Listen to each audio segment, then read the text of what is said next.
Ողջույն ձեր ռադիո ընդունիչ FM 106 եւ կես հաճախության վրա լրատվական ռադիոյի եթերում իր աշխատանքն է սկսում Կույ պրոտեստ կամում է ձեռնտու հաղորդաշար, տաղավարում աշխատում են Հայկո Հիմինասյանը եւ հաղորդաշարի հեղինակ, Մանկավարժական համալսարանի քաղաքագիտության եւ իրավունքի ամբիոնի վարիչ, քաղաքական գիտությունների դոկտոր պրոֆեսոր Լևոն Շիրինյանը։ Ողջույն, պարոն Շիրինյան։ Հարգելի ունկնդիրներ, այսօր մի փոքր Հայաստանից դուրս կտեղափոխվենք, կփորձենք հասկանալ ինչ շահեր ունի Ռուսաստանը Սիրիայում։ Պարոն Շիրինյան, շատերի կարծիքով Ռուսաստանի այս քայլը նոր հորիզոններ բացեց իր համար, այսինքն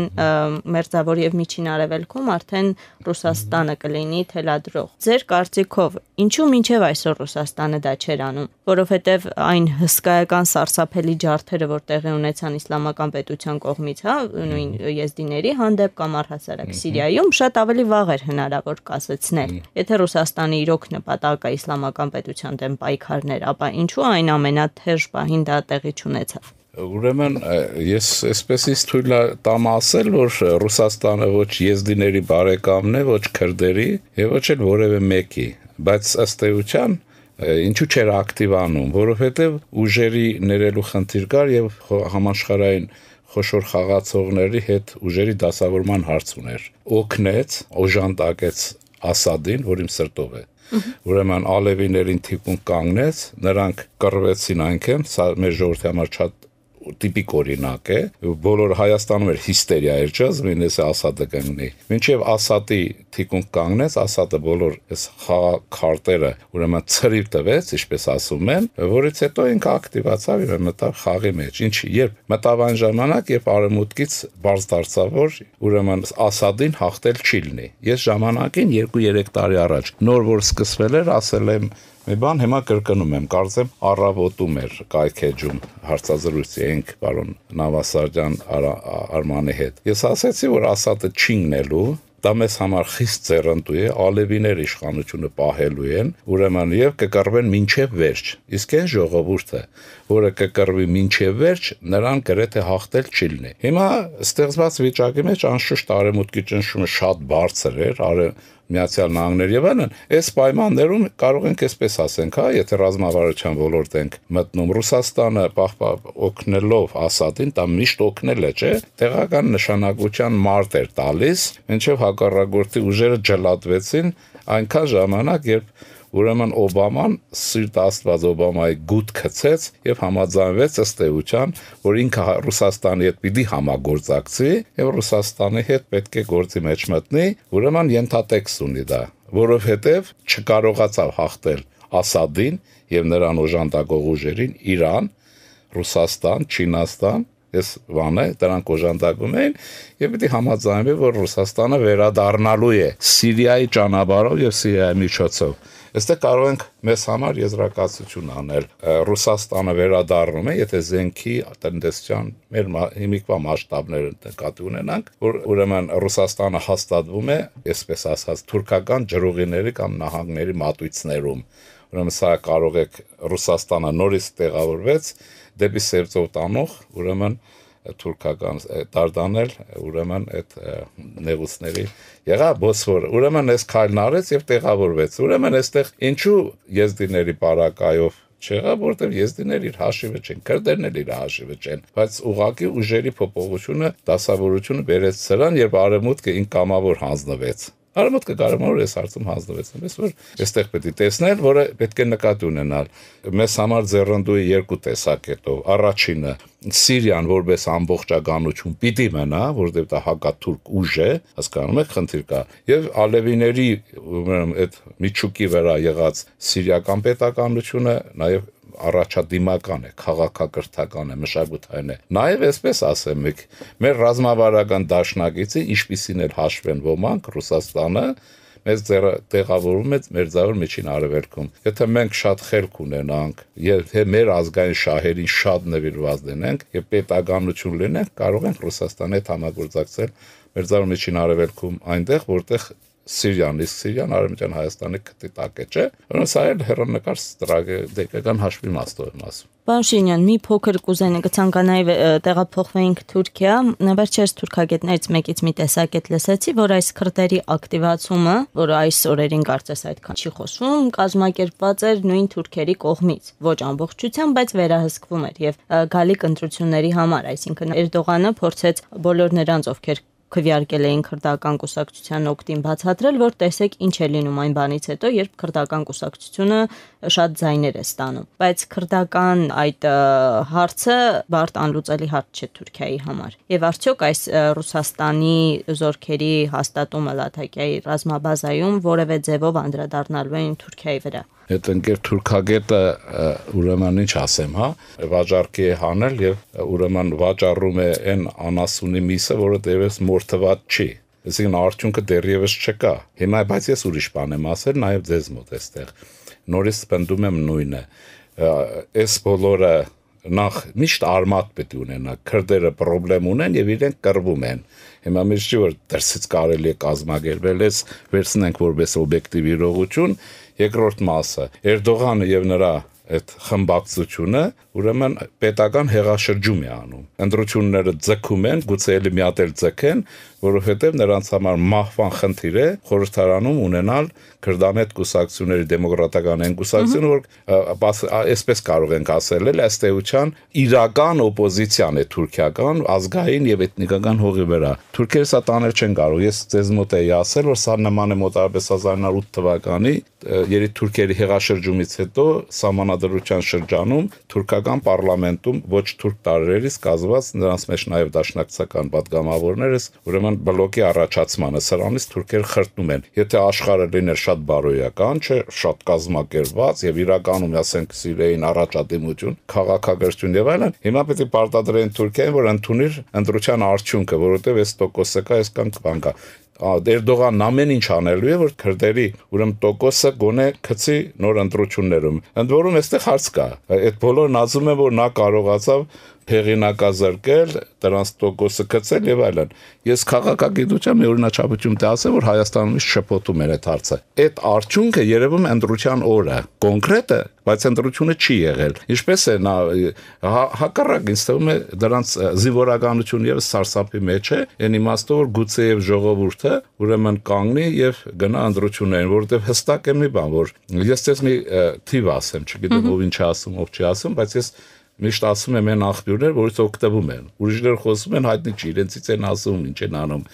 Գրահամ Ֆուլլերը, որը Միացյալ Նահանգներում է, գիտնական է, կարծեմ նաև ԿՀՎ-ի նախկին աշխատակից է, նա ասում է, որ Թուրքիայում էթնիկ թուրքեր 54% են։ Նույնիսկ երևի դա չափազանցված գնահատական է, մնացած ոչ էթնիկ թուրքեր են, այսինքն թուրքական տարրը չի։ Այս նշանակում է, որ Թուրքիան կանգնել կարող է ռեալ իմաստով եւ գնում է դրան։ Ճակած երկրի տարբերակին ինչ Հանտինգտոնն ասում է մշակութային այսպես տարանջատում ունեցող պետությունների համար այնպես որ այստեղ Էրդողանի մյուսների համար չափազանց մեծ խնդիր կա կկարողանան հաղթահարել քրդական այս ալիքը հիմա այստեղից հարց է առաջանում եթե Թուրքիայի համար այս վտանգը կա հա իրենք ինչ են անում ջինը պաստեն թողում որ տերը հետո իրենք չեն լինելու ես կարծում եմ որ սրանք սովետական մտածողության տեսակներ են էլի այսպես կարողանալ սեփական եզրակացությունը 20 տարի հետո հարմարեցնել այսօրվա խոսակցությունների ֆոնի վրա դա սովետի բաներ կարել այդպեսի եւ մենք առաջիկայում թուրքական պետության ճգնաժամ ինձ թվում է կտեսնենք որովհետեւ մեզ ես ուրիշ բան եմ ենթադրում քրդերի համար պայքարը կարող է Թուրքիան չսիրող երկրների համար դառնալ ուրեմն չսիրել բարձր չէ ինչ տեսակետով առիթ որպես նրանք ինչ որտեղ դրական ֆոն առաջացնեն եւ ընտրություններում նոր կտեսնենք այդ բաների ինչքան տոկոս է մեր մոտ էլ կա չէ վերջի կուսակցական ընտրությունները Հայաստանում եղել է Երևանի քաղաքապետարանի ընտրությունները 4-5% ստացած կուսակցություններ որոնք հազիվ բարձր Հայաստանի գործող իշխանության բարյացակամությամբ խորհրդարան են մտել եւ քննում են համազգային նշանակության հարցեր բայց իրական թիվը 6%-ն է ամենաշատը եւ խոսեք գործեք 6%-ի չափով։ Մեզ խոսելը ոչ բանը չի նշանակում, էլի։ Պարոն Շինյան, Խորհրդային Միությունը +6 առանց 1 տանկ կրակելու, հա, ինչպես ասում են։ Այսինքն ոչ երկրի մեծությունը, ոչ տնտեսությունը, ոչ որն է գրավականը պահպանվելու։ Ինչ ճակատագիր է սպասվում Ռուսաստանին։ Ինձ երբեմն թվում է, որ այս քաղաքականությունը կոնկրետ կապված է Պուտինի անձի հետ, եւ եթե չլիներ նա, այս Ռուսաստանը չենք ունենա մենք։ Դուք ինչ կանխատեսումներ ունեք։ Եվ արդյոք միակ պատճառը, որ Ռուսաստանից օրինակ ներքին բախումներ չեն սկսվում, իսլամական անկախության կոչեր, դա միջուկային գերտերություն լինելն է։ Դա է արդյոք միակ պատճառը։ Ես առիթ ունեցել ասելու նա, որ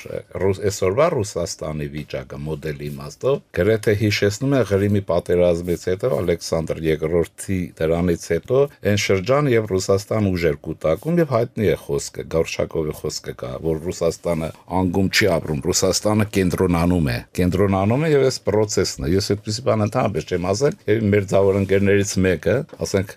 Կապրելյան Մեխակ օրինակ, դրա մասին եւ իմ ամբիոնը ոչ մեկ այդ մասին չի խոսել, որ կործանում է, հակառակ եմ ասել, որ այո, դժվարություններ հիմա այստեղ միջուկայինն է թե չէ։ Գիտեք ինչ կա մեջը, ճիշտ է, միջուկային զենք ունեն, ռեսուրս ունեն եւ այլն, բայց սրանց մեջ մի բան կա, մենք եթե ուզում ենք այդ հարցի պատասխան ունենանք, ինձ թվում է պետք է ասենք, թե այդ ինչն է, որ Ռուսաստանին միշտ քայքայումից եւ այլնից հետո թույլ է տալիս ոտի կանգնել։ Նախ ժողովրդի կամքն է, այն ձեր ասած կամքը, որ կա, այդ ժողովուրդը չի կարող չունենալ կայսրություն եւ պետություն։ Երբ ասում եք այդ ժողովուրդում ի նկատի Ռուսներին նկատի ունեմ։ Հիմա սրանց մեջ կա մի էլիտար շեր, ես դա պատկերավոր ասեմ, որը Իվանախե ժամանակից գալիս է։ Դա ռուսական օբրիշնինան է, հետո ցարական ախրանկան է, հետո սովետական չեկան ու KGB-ն է, եւ այս էլիտար մասն է, այսինքն ոչ այն բարձրական իմաստով, ինչ որ մենք ասում ենք, եւ գեներալիտետն է անշուշտ։ Կարևորը ռուս մտավորականությունն է։ Իրեն ճիշտ է քննադատում են եւ այլն չեն հավանում իրենց, բայց դա իրենք չեն հավանում։ Որոնք սրանք իրենց բերը տանում են, այնպես որ եթե հարցի պատասխանն ուզում ենք իմանանք, այսպես է, բա ով բերեց Պուտինին պետամտանկության աշխատակցին, ուրեմն Եվրոպայում ծառայած մարդուն, եւ այլն, ով բերեց իշխանության դրեց, չէ՞։ Ուրեմն այն ուժերը, ովքեր տեսան, որ իրենք ծնգված վիճակում են, բայց պետք է ոտի կանգնեն։ Այդ ուժերն էլ երբեք Ռուսաստանը չեն դալիս այդպես թողի, որ Ռուսաստան անյանը հավաքականորեն կարող ենք ասել դա ռուս ժողովրդի կամքն է լինել պետություն եւ այլն։ Այստեղ մի զուգահեռ անցկացնեմ մեր համար էլի, որ մոռանալով Տիգրան Մեծին եւ նրա փառքը, չէ, ուրեմն մեր գերբի վրա չէ, զինանշանի վրա 4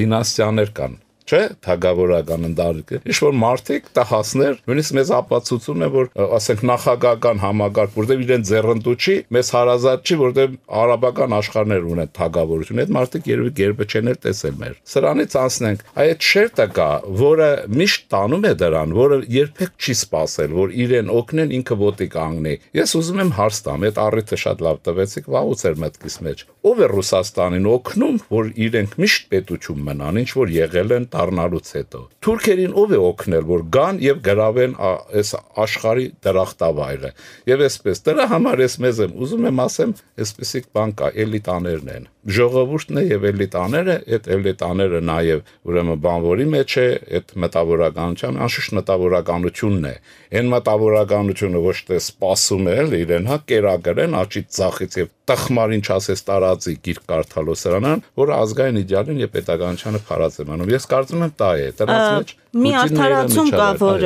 մեր մտավորականությունը գլխատվեց եւ չվերականգնվեց։ Այսօր մենք ունենք մտավորականություն, պարոն Շինյան։ Անշուշտ, եւ ասեմ այսօրվա դժվարությունն ինչի մեջ է։ Այդ մտավորականությունը մենք ունենք, բայց վատնել չի հավանաբար, պիտի ասել տարբեր կուսակցություններ նայեք, նաեւ հանրապետական, այսինքն մենք բաներ չանենք, էլի, շարժումներ եւ այլն, այդ մտավորականություն ունենք, բայց այդ մտավորականությունը խնդրեմ ունի։ Այն չկա Պուտինի ընկալման ուրեմն միջավայրի քաղաքական էլիտան, որ այս մտավորականությունը քաշի պետական մշակութային կյանքի մեջ։ Նրանք ասպարեզ են բացում, հասկանում եք, ինքն է ասպարեզը բացում, Լենինգրադյան կամ Սանկտ Պետերբուրգի խումբը։ Ուրեմն այս չկա մեզ մոտ, որ պիտի լինի, երկրորդը մեր մտավորականությունը ինչ եղավ 90-ական թվականներին օրվա խնդրի առաջ կանգնեցրին, հասկանում եք, մի մասով կյանքը կանգնեցրեց եւ այդ մարդիկ չարքաշ 100 դրամը ձեռներին ման են գալիս տրանսպորտ քիչ նստեն որ տուն հասնեն այսինքն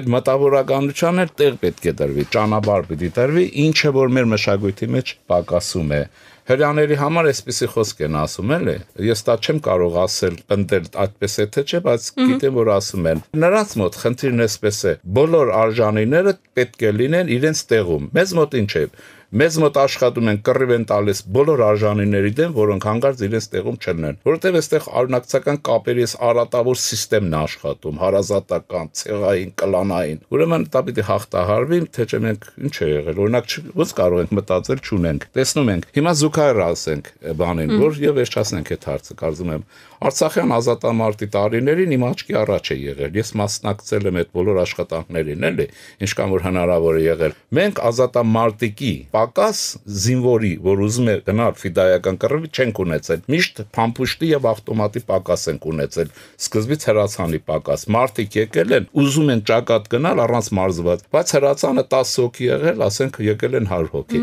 Ուրեմն այս ժողովրդի հիմա կարելի ասել մտավորական չունի, եթե մտավորական չունի, մեղավորը դա չի։ Երկրորդ չերտը կա նաև սփյուռքից լայնորեն պետք է ընդգրկել ազգային մտավորականությանը, ազգային եւ պետական շինարարության մեջ։ Արվում է թե չէ։ Եվ այսպես, եւ պիտի նպաստել դրանց բարձ։ Հետո էլ քննադատաբար խոսող մարդկանցից չպիտի վախենալ։ Հասկանում եք ոնց է, այն մարդիկ, ովքեր ավելի մտահոգ են, ովքեր իրենց կյանքով չեն արադավորել, դրանց պիտի լայն ճամփա, եւ ոչ թե նա պիտի անընդհատ ցույցի գործադուլ անի, թե գիտես ինչ կա, թողեք կամ այդ շարադրություն գրելը քեզ սովորեցնեն, որտեղ դու չգիտես։ Իհարկե խնդրեմ ունենք, որովհետեւ 15 թիվը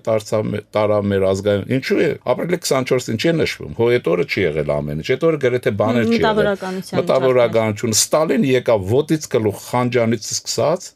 ով որ ազգային էր դառնում, ավելին կարող եք ասել Միասնիկյանին ոչնչացնելուց, որոնք ճիշտ է, այն ազգային մտավորականությունը չէին, բայց պետականակիր մտածողության մարդիկ էին։ Այստեղից սկսված ծաղկաքաղ մինչև 37 թիվ գումարած դրա մի բան չմոռանանք։ Մեր եկեղեցուն Մուրադ կաթողիկոսին, չէ՞, Խորեմ Մուրադ Բեգյանին, ինչ արեցին։ Հայ մարդիկ են արել, չէ՞, խեղտեցին, ոչնչացրին եւ այստեղ եւ ազգային կյանքի մեջ եւ եկեղեցական կյանքի մեջ նորից տեղի ունեցավ ուրեմն այդ մտավորականության ծաղկաքաղ, տեղը տրեցին մանկուրտներին, սկսեցին դրանցից հերոսներ սարքել, որ գիտես ինչ ամեն արտառոցը անշուշտ բանի մեջ է։ Հայաստանի կոմկուսի ղեկավարությունը ասում է Կարս Վարդահան ուզեց։ Ստալինն ասել ուզեք, ուզել են, հետո ասեք չուզեք, էլ չեն ուզել։ Եվ հետակ բաներ են անում, հատորներ են գրում, փառքի շքանշաններ են, այսինքն աբսուրդի է հասնում։ Իսկ այն ազգային մտավորականությունը չէր կարող տեղ ունենալ, որտեղ խորհրդային միությունը չէր թույլատրվում ասպարեզ գալ։ Հետո տեսեք, նույնիսկ ազգային հերոսների անդրողական ձևով դրվեց ժողովրդին։ Անտրանիկը ազգային հերոս է, անշուշտ նրա մասին խոսք չի կարող լինել, բայց Անտրանիկը բաց թողնվեց, նրա անունը սկսեցին երգել, բայց մնացած ազգային մտավորականությունը Նժդե հետո է, չէ՞, ժամանակ Նժդե չկար։ Մինչև հիմա ասել եմ ձեզ մոտ էլի կրկնելու։ Ռուբեն Տերմինասյան, Քաջազնոնի եւ ում ասենք Համո Հանջանյանի անունն իմացողներ կան, չկան, չէ՞, այն մնացածներում ասե, որոնք պետականակիր են եղել, Արամ Մանուկյանի նկատմամբ ակնածանք կա, այդ բոլորը սուտ ու կեղծ այսպես կիսատ պռատ բաներ են, ինչու։ Այսօր եթե կան Արամ Մանուկյանի կյանքի եւ կամքի շնորհիվ է այդ ամենը, ուզում եմ ասել, սա պիտի խրախուսվի։ Իմ ասածի մեջ չկա չարություն, բայց կա դաժանություն, պետք է տեր լինել սեփական մտավոր ազգային մտավորականության, որ ազգային մտավորականությունը լույսի շողը բերի եւ գնանք Բայց երկիրը եթե նայեցեք օտարերը մոլոբոլյաների լրիվ տիրույթի տակ է, չէ՞ մենք ամեն ինչ ներկրում ենք, ասել եմ մի անգամ էլի ասեմ, բոլտուկ այկ անգամ չի արդադրվում։ Այդ մոնոպոլիաները քաղաքական, տնտեսական, մշակութային օտարի մասին է, իրենց համապատասխան ծառայություններով հայ էստեղ թույլ կտան, որ Հայաստանում ման լինի։ Ուրեմն դրա համար կարծում եմ, որ իշխանությունը, օրինակ նախագահը կարող է ճիշտ է ուշ է, բայց ոչ շատ ուշացած նախաձեռնել եւ այդ շերտին մանավանդ տարիքի իմաստով ուրեմն միջին տարիքի երիտասարդությանը մեջտեղ բերել, գուրգուրել եւ ընդհանրապես հեռացնել աշխատանքից բոլոր նրանց, ովքեր խոնար ձևով կանգնում են դիրոջը ձեռը եւ ամեն ինչին ասում են դրանցից ոչ մի օգուտ չկա։ Ասպարեզ, որոնք ունեն արժեքային համակարգ եւ ուրեմն ազգային մտածողություն, բայց կրթված են, դաստիարակված են, էլի, որոնք նաեւ կոռուպցիաների մեջ հայտնի չեն։ Այսպես բացեք կգնա, ինչ եղել մեզ։ Շնորհակալություն, պարոն Շիրինյան, հարգելի ունկնդիրներ, հիշեցնենք, լսում եք Կույ պրոտեստ Կույ պատի հաղորդաշարը, տաղավարում աշխատում էին Հայկո Հիմինասյանը եւ հաղորդաշարի հեղինակ, Մանկավարժական համալսարանի քաղաքագիտության եւ իրավունքի ամբիոնի վարիչ, քաղաքական գիտությունների դոկտոր պրոֆեսոր Լևոն Շիրինյանը։